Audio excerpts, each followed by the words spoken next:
Assalamualaikum warahmatullahi wabarakatuh. A'udzu billahi samil alim minasyaitonir rajim. Bismillahirrahmanirrahim. Alhamdulillahilladzi hadana li hadza wa ma kunna linahtadiya laula an hadanallah. Wassalatu wassalamu ala sayyidina Muhammadin nuril hidayah wa ala alihi wa sahbihi nujumir rasyad. Rabbi shrah li sadri wa yassir li amri wahlul 'uqdatam min lisani yafqahu qawli. Raditu billahi rabba wa bil islami dina wa bi muhammadin nabiyya wa rasula wa bil qur'ani imama wa hukma. Rabbi zidna ilma warzuqna fahma. Amma ba'du, faqul hadratal muhtaramin wal mukarramin, para alim, para sepuh semua yang saya hormati dan saya muliakan, wabil khusus kepada pimpinan Majelis Taklim Samsi Sumus, Bapak Ustaz Mabrur yang saya cintai dan saya hormati serta saya muliakan, serta orang tua kami, tokoh masyarakat setempat, Bapak RT Sanin yang saya cintai dan saya hormati serta saya muliakan, orang tua kami, Bapak Jaja, Bapak Mito, Bapak Mendasir, Bapak Subur, Bapak Udin, Bapak Toto, semua yang saya hormati dan saya muliakan, serta rekan-rekan semuanya seide, senasib, seperjuangan yang saya cintai dan saya hormati, saya muliakan, rahimakumullah. Saudaraku, mari kita sama-sama membaca hamdalah alhamdulillahirabbil alamin sebagai ungkapan rasa syukur kita kehadirat Allah Subhanahu wa taala yang telah memberikan nikmat hidup yang begitu besar dan begitu banyak kepada kita sekalian. Di antara nikmat hidup yang masih dapat kita rasakan bersama-sama sampai di malam hari ini, alhamdulillah kita bisa melaksanakan sebagian daripada bentuk ketaatan terhadap Allah dan Rasulnya. Ketaatan yang saya maksudkan dalam pertemuan kali ini adalah yang pertama, alhamdulillah kita sama-sama bisa mengerjakan sholat fardu ditambah dengan secara berjamaah, dilanjutkan dengan taklim. Ini adalah salah satu bentuk ketaatan yang saya maksudkan dalam pertemuan kali ini. Mengutip hadis baginda Nabi Agung Muhammad sallallahu alaihi wasallam, al-imanu fi sadril mu'mini wa la yatimul imanu illa bi tamamil faraidi wa sunani wa la yafsudul imanu illa bi juhudil faraidi wa sunani faman naqasa faridatan bi khairi juhudin aqiba 'alaiha wa man atammal faraida wajabat lahul jannah. Kata Nabi, iman itu ada dalam dadanya seorang mukmin, dan iman itu tidak bisa sempurna kecuali dengan sempurnanya beberapa fardu dan beberapa sunnah, dan iman itu tidak bisa rusak kecuali dengan mengingkari beberapa fardu dan beberapa sunnah. Maka barang siapa yang mengurangi satu bentuk ibadah fardu tanpa dibarengi dengan mengingkari, dosa baginya. Dan barang siapa yang menyempurnakan beberapa fardu, maka baginya surga. Semoga dengan ketaatan yang barusan kita kerjakan bersama-sama, kita dimudahkan oleh Allah Subhanahu wa taala untuk bisa memasuki surganya Allah Subhanahu wa taala dan menjadi bukti kesempurnaannya iman kita semua.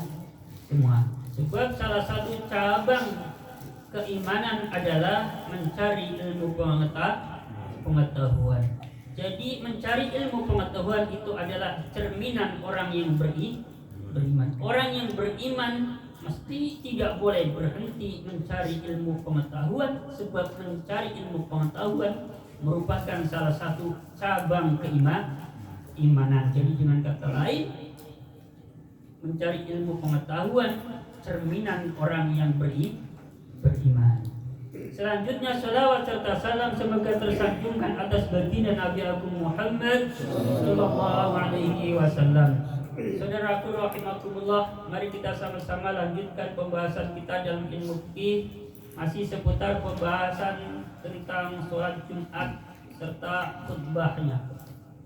Saya bacakan materinya terlebih dahulu. Bismillahirrahmanirrahim. Dilanjutkan dalam kitab Fathul Qorib. Bismillahirrahmanirrahim. wa faraiduha salasatun ahaduha wa thaniha khutbatani yaqumu ayil khatibu fihima wa yajlisu bainahuma. Yang artinya fardunya sholat Jumat itu ada 3. Yang pertama, yang kedua adalah dua khutbah. Seorang khatib Bismillahirrahmanirrahim. Seorang khatib berdiri saat mengerjakan 2 khutbah dan duduk di antara 2 khutbah. Di saat khatib sedang duduk di antara 2 khutbah, maka khatib disunahkan dalam kitab Bajuri yusannu ayyakuna julusuhu bainal khutbataini bi qadri suratil ikhlasi wa ayyaqra'aha fihi aidan. Bagi seorang khatib yang sedang duduk di antara 2 khutbah, maka khatib disunahkan membaca surat Al-Ikhlas. Jadi ini kesunahan bagi khatib. Jadi kalau ditanya berapa lama ukuran seorang khatib duduk di antara 2 khutbah, ukurannya yaitu surat Ikhlas. Ukurannya surat Ikhlas. Nah, jadi kemarin sempat ada pertanyaan dari Bapak Jaja yang sudah saya jawab, tapi berhubung di sini ada pembahasan, saya ulang lagi dengan maksud untuk melengkapi sekaligus mengukuhkan. Jadi saat khatib sedang duduk di antara 2 khutbah, ini adalah waktu mustajabah bagi kita, yakni para jamaah. Di situ dianjurkan untuk berdoa. Sampai kapan? Waktu mustajabah ini sampai khatib selesai dari khutbah yang kedua. Jadi waktunya agak panjang. Nah, jadi selama ini saya memahaminya saat khatib sedang duduk. Makanya biasanya saya doanya buru-buru. Buru-buru. Nah, kemarin ini berkahnya saya ngaji kepada Kiai, beliau guru kita Kiai Haji Muhammad Hamzah. Di situ ada penjelasan. Kemudian sama Pak Jaja ditegaskan lagi, nanya ke saya. Jadi kemudian saya mencari-cari di dalam kitab. Ternyata waktu mustajabah itu saat khatib sedang duduk di antara 2 khutbah sampai selesainya khutbah, tepatnya sampai imam atau khatib takbiratul ihram. Jadi sebelum khatib takbiratul ihram itu masih waktu mustajabah. Nah, di saat itu kita sebagai jamaah dianjurkan untuk berdoa. Tetapi sehubungan di situ kita di satu sisi dianjurkan untuk mendengarkan apa yang disampaikan khatib, maka doanya yang disampaikan oleh Kiai saat itu cukup dalam hati Jadi telinga kita mendengarkan khatib menyampaikan khutbahnya, tetapi hati kita berdoa mohon pada Allah Subhanahu wa Ta'ala. Itu Jadi selama ini saya memang doanya buru-buru. Jadi yang singkat-singkat saja. Jadi ternyata sudah tahu yaitu bukti betapa luasnya ilmu pengetahuan. Jadi ngaji terus pun masih ada yang keselip, kata Mas Karno Ada yang keselip. Tapi kayaknya sih banyakan yang keselipnya kalau saya ngerasanya dibanding yang istilahnya nggak keselip. Ayo Bismillahirrahmanirrahim. Saya lanjutkan. Qala al-Mutawani bi qadril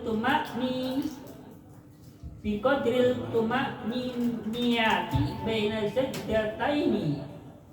Jadi duduknya khatib di antara 2 khutbah menurut Imam Mutawali itu kadarnya, ukurannya sekiranya sama dengan tumak-ninahnya sujud segitulah kira-kira lah. Jadi nggak lama artinya artinya duduknya khatib di antara 2 khutbah itu nggak lama, sekiranya cukup untuk membaca tasbih. Lanjutkan. Bismillahirrahmanirrahim. Walau ngajaza 'anil qiyami wa khotaba qa'idan aw mutajinan soha wajaza al-iktida'u bihi walau ma'al jahli fi halihi. Dan apabila seorang khotib tidak mampu untuk berdiri, artinya menyampaikan khutbah dengan cara berdiri, ya. Kalau sampai terjadi khotibnya ada halangan, tidak bisa berdiri, kemudian menyampaikan khutbahnya dengan cara duduk, ya. Bahkan duduk pun nggak bisa karena sakit atau apalah, ya, dengan cara tidur miring. Jadi artinya menyampaikan khutbah itu ya sama dengan sholat. Ketika tidak mampu dengan cara berdiri, boleh dilakukan dengan cara duduk. Tidak mampu melakukan dengan cara duduk, boleh dilakukan dengan cara tidur miring. Jadi apabila suatu hari kita menemukan atau melihat seorang khotib menyampaikan khutbahnya ini dengan cara duduk, maka itu diperbolehkan. Artinya sah, nggak mengapa. Bismillahirrahmanirrahim. Sahha wa jazat al-iktida'u bihi. Khutbahnya sah dan diperbolehkan juga bermakmum kepada seorang khotib yang tidak bisa menyampaikan khutbahnya dengan cara berdiri. Jadi sholat Jumatnya kita sebagai makmum dinyatakan sah dan boleh mengikuti khotib yang berhalangan untuk berdiri.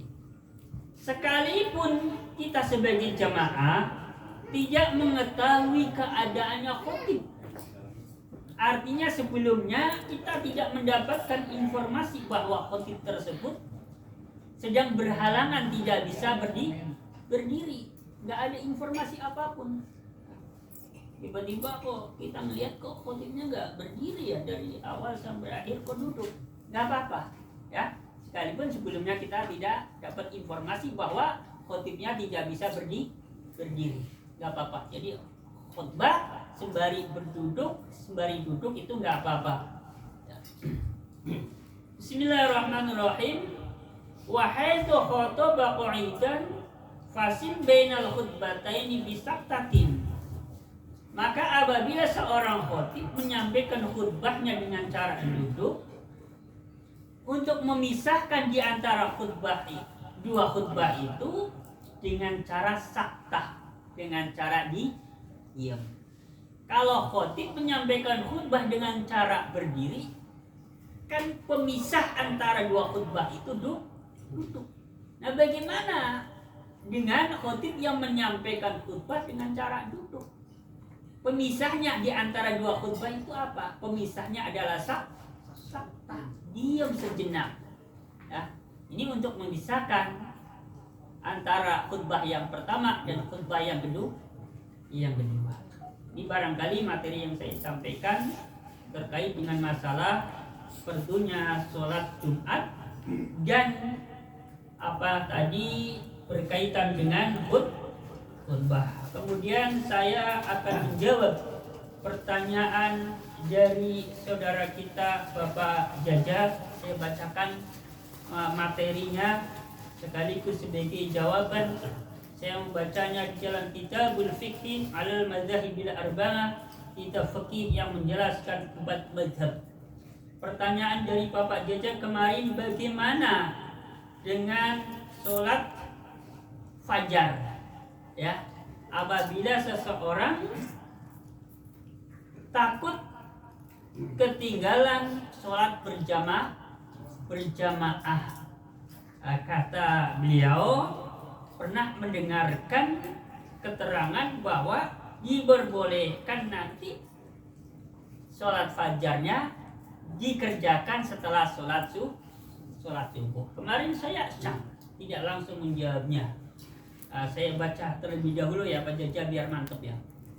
Bismillahirrahmanirrahim. Asy-Syafi'iyatu qalu an-nawafilu at-tabi'atu lil faraidi ismani muakkadun wa khairu muakkadin.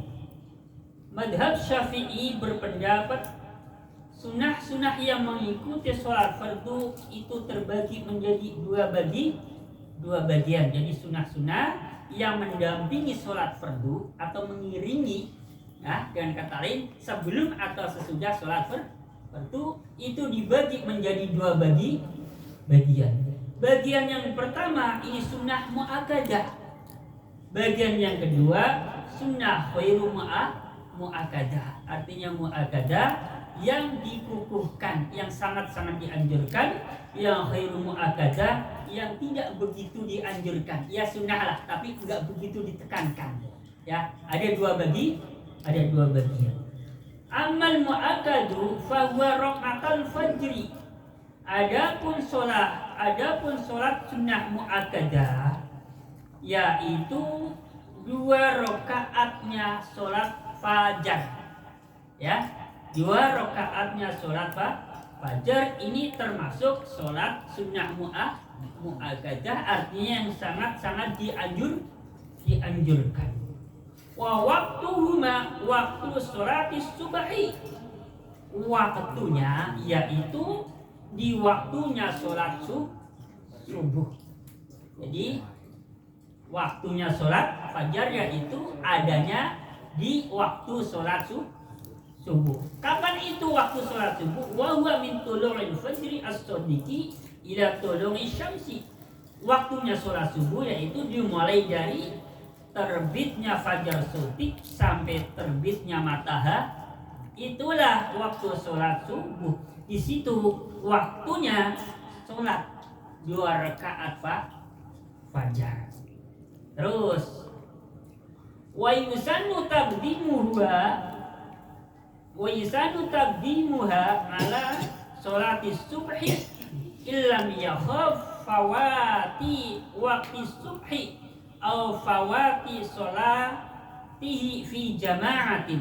Dan disunahkan mendahulukan sholat fajar. Disunahkan mendahulukan sholat fajar sebelum sholat subuh. Jadi mirip dengan sholat qobliyah. Dengan catatan illam yakhaf fawati waqti subhi. Kalau memang tidak khawatir kehabisan waktu subuh. Kalau memang waktu sholat subuhnya ini masih longgar, maka sholat fajar ini disunahkan dikerjakan sebelum sholat subuh. Kalau masih longgar. Nah, kalau sudah mepet bagaimana? Takut sholat subuhnya ini keburu habis waktunya. Ya sholat subuh dulu, baru nanti sholat fajar. Caranya begitu. Nah, waktu sholatnya masih longgar, tetapi ini masalahnya mau jamaah. Kalau sholat sunnah fajar dulu, nanti ketinggalan sholat jamaahnya. Ya, mengikuti sholat subuh berjamaah, baru setelah itu, ya artinya setelah selesai sholat subuh mengerjakan sholat fajar. Jadi artinya diperbolehkan mengerjakan sholat fajar setelah sholat subuh. Dengan catatan yang pertama, khawatir waktu sholat subuh keburu habis. Yang kedua, khawatir ketinggalan sholat berjamaah. Ini madhab Syafi'i, ya. Lalu bagaimana kalau sampai terjadi ada orang sholat subuh waktunya hampir habis, keburu waktunya brojol, keburu habis, dan orang ini tidak sempat mengerjakan sholat fajar. Maka sholat fajar itu boleh dikodok. Waktunya mengkodok sholat fajar itu kapan? Sampai nanti datang waktu duhur. Jadi artinya longgar waktu untuk mengkodok sholat fajar. Jadi dalam keterangan lain, sekalipun sholat fajar yang pernah ditinggalkan itu jumlahnya banyak, maka boleh dikodok. Jadi misalkan selama ini tidak pernah mengerjakan sholat fajar, kok tidaklah udah waktunya diberikan hidayah oleh Allah dan taufik, diberikan kekuatan untuk mengerjakan sholat sunnah boleh dikodonya, ya, sekalipun sudah banyak bertahun-tahun misalkan, ya. Jadi itu artinya memang seperti yang disampaikan oleh kiai atau ustadz yang pernah Bapak Caca mendengar, ya, betapa dianjurkannya sholat fajar sampai boleh dikodoh. Sudah lunas ya Pak Caca, ya, alhamdulillah, ya.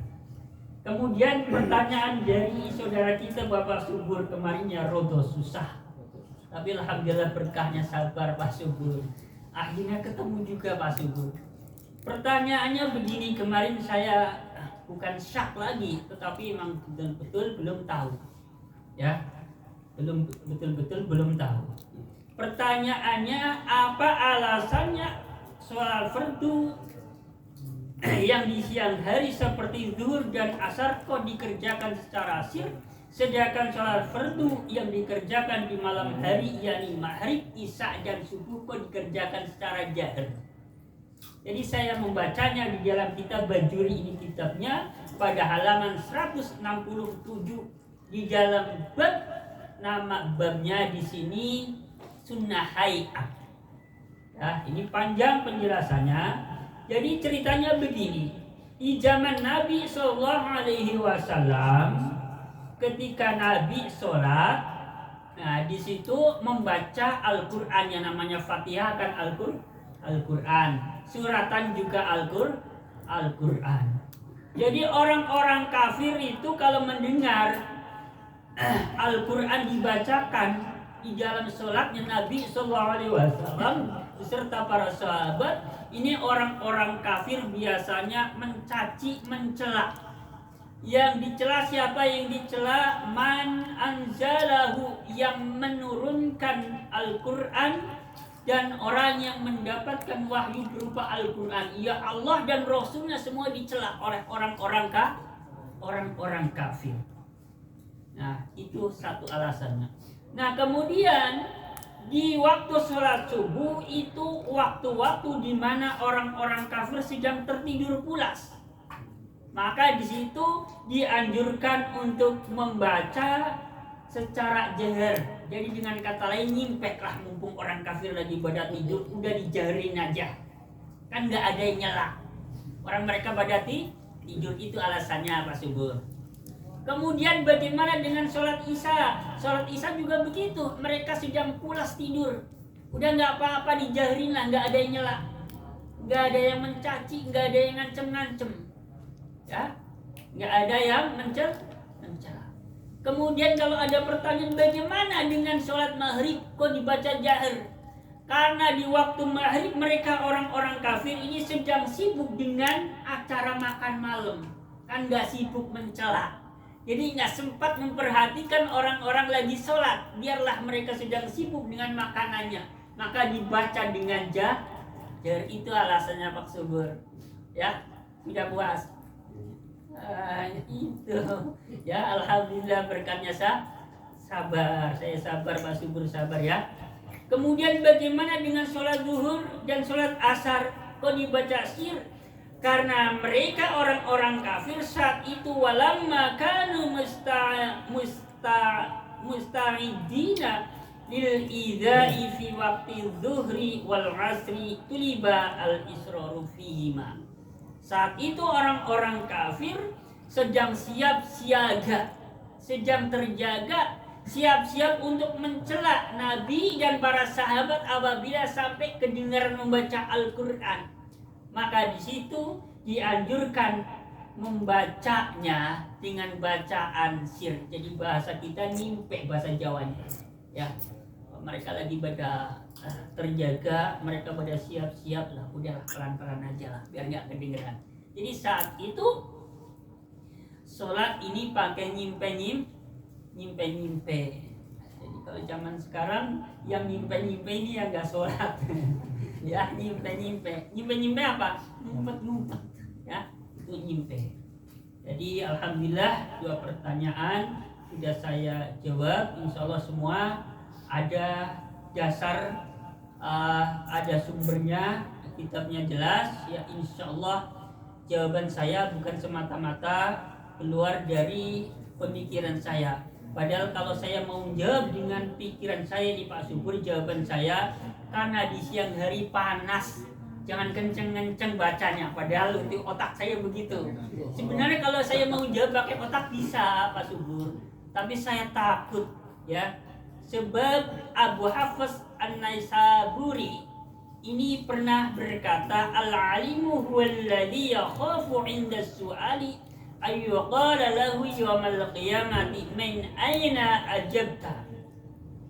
Seorang alim ialah ketika dia mendapatkan pertanyaan, maka dia khawatir pada hari kiamat dia akan ditanya min aina ajabta, dari mana kamu bisa menjawab pertanyaan yang pernah disampaikan kepadamu. Jadi dimintai pertanggungjawaban di sisi Allah Subhanahu wa taala besok pada hari kiamat.